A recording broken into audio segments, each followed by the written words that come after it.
Welcome back to another Alliance War. We're currently rank 9 in the Masters bracket, and we're taking on the number 1 Alliance so far in Season 3 of Ny718.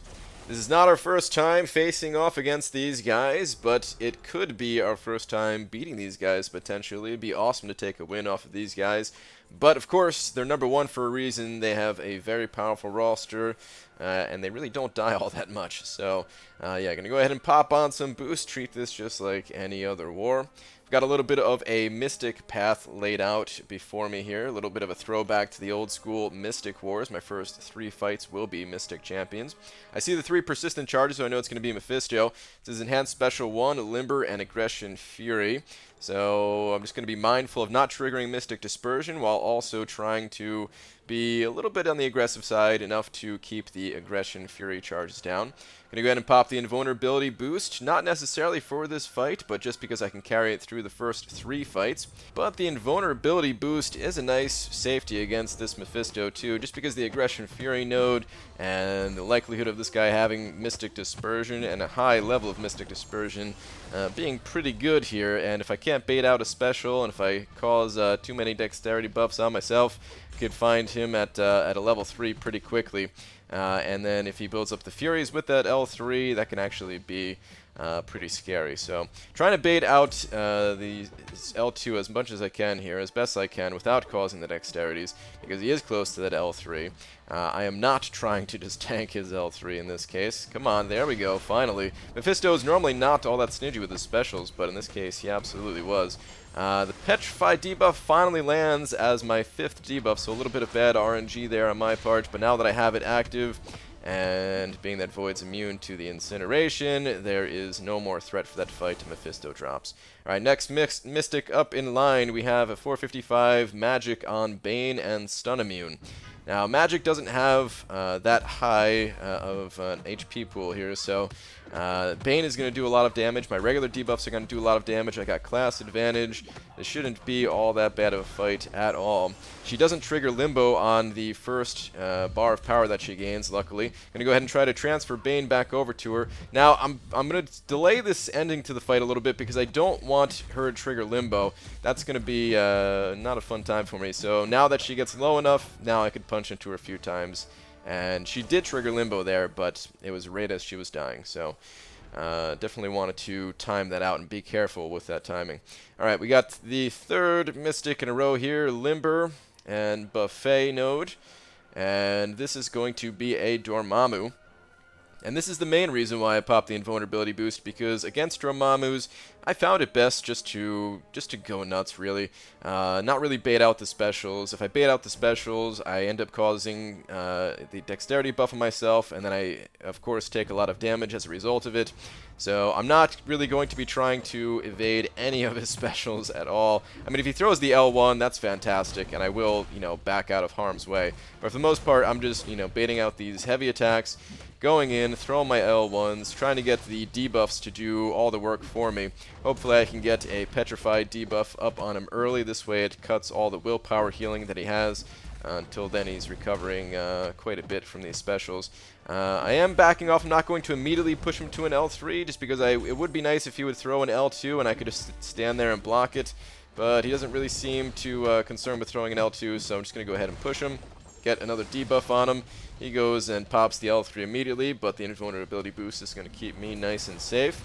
And outside of this, now this gets a little bit dicey because I am backed up against the wall with eating Dormammu's special 3. That's the only bad part about it. And I throw the L1 to get out of his heavy attack there, but of course I'm taking a little bit of degen damage myself. Luckily, class advantage and all the debuffs I had on are reducing that damage by a decent amount. Fear of the Void activates, get another debuff on him, or 2 actually, and yeah, he's going to drop in just a second here. There we go. Dormammu down. So it didn't take too much damage. I did get the degen on myself one time, but not too big a deal overall. Alright, now we have an Iceman on the Buffet mini-boss, and thanks to Scouterlands, I know this is a 565 Iceman, or Actually, I guess I didn't need scatter lens for this node. I don't know. Ignore that. He was fully visible the entire time. But yeah, it is a 565 Iceman nonetheless, so I am going to just kind of top myself off here with a couple of potions. And I am actually going to pop on a regen boost here in just a second. I was thinking whether or not if I wanted to do it Iceman, you know, I'm usually pretty comfortable fighting Iceman. Just going to go ahead and double check the node here, just kind of visualize the fight mentally, and then I will pop on the regen boost just because, I mean, why chance it? I know I'm going to be taking damage here. I know I can carry this regen boost for this fight and the next one, so as long as I don't get clipped by any of his specials or, you know, mess up and mistakenly dash in after his ice armor breaks a parry or something like that, then I could actually get through this Iceman and the next fight without having to use any potions. So the initial cold snap is going to tick me down quite a bit here. It's ticking for 675 and I'm healing up for 264. So I am recovering from most of it, and then after it drops off I'm still healing for 128, which is not too shabby at all. Luckily I get an early Petrify debuff this fight. This way I can get that willpower to start reversing. Actually I get 2 of them. That's awesome. So yeah, now he's starting to drain quite a bit. It is buffet, so each time I evade his L1, he is, I am reversing his healing at this point. It's dealing some damage, so that's good stuff all around. I am going to make a mistake coming up here, though, in just a moment, where I am going to get clipped by his L1, unfortunately. It's really starting to make me think maybe I should just practice and learn how to be more consistent with evading the L2. Of course, I know how to evade the L2, it's just I feel like I'm more consistent with the L1, but I get caught right there. I think I was too slow to back out on the 4-hit combo before he threw the L1, and I just wasn't ready for it. I wasn't ready for it. So unfortunately, yeah, I did take that damage, and that did chunk quite a bit of my health away. Not enough to be of any real threat to die to that node, but it was enough to take me down to where I am going to have to use some healing potions. So, going to go ahead and use a few healing potions here. Going to go ahead and pop 3. I think I actually pop a 4th one in just a moment here. I can't remember now, but I do still have the healing boost active. There we go. There's that 4th potion. I still have the healing boost active, but this is going to be a it's a 455 MODOK thanks to that persistent charge there that I could see.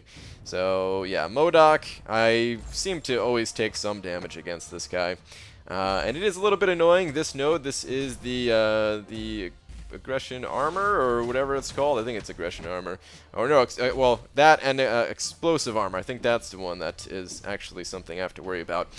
Because of the way MODOK auto blocks, you see that the actual armor buff that he has every time he blocks one of my attacks, that number goes up, and when it hits 5, I take a whole bunch of damage. So trying to be careful here, trying to get in my specials when I can, but that number is getting a little too close to 5 for my comfort, and for the most part, I'm just going to be finishing out this fight by using heavy attacks. There's no limber on this node, so I don't have any worry there. I can just get in. The parries safely into the heavy attacks. So I'm just going to be taking those openings whenever I can. I make quite a few mistakes where I get clipped by his L1 in this fight. It happened on more than one occasion. MODOK's L1, I don't know, it's a little bit weird. It's not that it's that hard to dodge, but sometimes, man, I mean, I guess it is kind of that hard to dodge when you consider other abilities are like, super easy, dodging them 100% of the time, like Winter Soldier's L1 or something like that. MODOK's is, I guess, like that mid-level of difficulty to dodge, and yeah, today I just was not doing well with it. So I got clipped a few times there. He even punched me a few times in the middle of that fight too. So not the cleanest fight at all whatsoever, but I pull out his AAA batteries or whatever kind of batteries he had in his seat there, and yeah, MODOK goes down. Kind of unfortunate that I took as much damage as I did, as I am going to have to heal that back up as well. Okay, we've got two more fights. We got this one plus the mini boss coming up. This is the reason why Stark Spidey is on the team. This is it's a 455 skill champion on Arc Overload node, and usually people put skill champions on this node that Void cannot easily counter, otherwise that Arc Overload just does some nasty things. I'm going to go ahead and heal up Void with one potion here before I reapply my boosts. As I did have to wait to get some energy to do these last couple of fights. And I'm just going to pop on a 15% health boost. And I think I pop on... Do I pop on? Yeah, I think I pop on a 10% champion, right? Yeah, there we go. And this node is actually going to turn out to be a Kingpin. And Kingpin is not too bad, just got to build up those poise charges.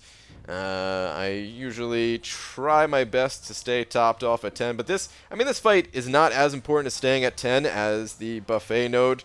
You don't really have to get to 10 before doing your attacks. The Arc Overload's annoying, but the healing is not anywhere near as bad as buffet. But I am going to still get those poise charges up as best as I possibly can. There we go, I'm up to 10 now. And just going to bait out some heavy attacks, find my openings, get myself to an L2, let it rip, and this Kingpin shouldn't be anything to worry about. Didn't have to auto-evade that attack there. I'm going to try to auto-evade this one to get that poise, and nope, he just ends up smacking me right in the face with his cane. Thank you, Stark Spidey, for that auto-evade, or that failed attempt at an auto-evade. Alright, hopefully this L2 does some good work, and 2 out of 3 crits, not bad.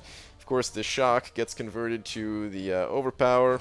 And one more 5-hit combo. Maybe this will do it. And nope, he's got that regen, so I'm gonna have to wait this out. Yeah, getting a couple of 5-hit combos in should finish it. Maybe this L1 will finish it. And nope, he survives that as well. Alright, so I'm just gonna bait out one more heavy attack. Come on, bud. There we go. And finally, Kingpin goes down. Good job, Stark Spidey. Your one fight of the war is over. Alright, back to the Void action as we take on the last fight of the war, which is the Cable mini-boss. Cable, I don't think I've seen this guy in a little while, at least. Seen him plenty on this node in the past, but I think it's been a few wars since I've seen him. Been fighting that King Groot recently here, King Groot, Saberman. Yeah, Cable's nothing to really be concerned about.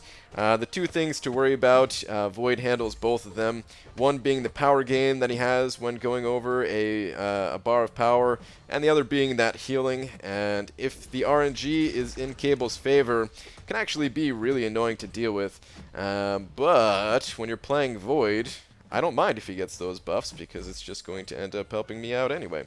Alright, so I'm trying to bait out these specials a little bit early here, just because there is strike back on this node, and I do want to throw my L1 here, so want to do that when he has pretty low power. I already had one Petrify debuff up, though, so he didn't gain a full bar, he only gained half a bar, and it is keeping his power gain nicely in control as well.